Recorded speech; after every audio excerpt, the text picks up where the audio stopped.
Hello everyone. In this tutorial, I will show you how to add a free gift with purchase on Shopify. This method allows you to automatically give customers a free product when they buy something from your store. We will use the built-in discount features in Shopify. First, log into your Shopify admin dashboard. On the left side menu, click on Discounts. Here you can create a new discount code. Select Create Discount and then choose the option called Buy X Get Y. This option lets you offer a free product when a customer buys another item.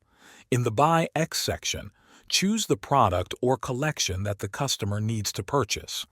Set the quantity to 1 or more, depending on your requirement.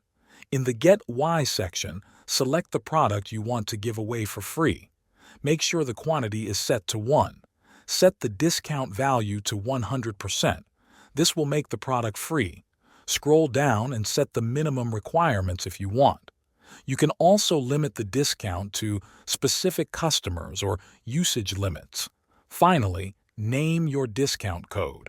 This is the code that customers will enter at checkout.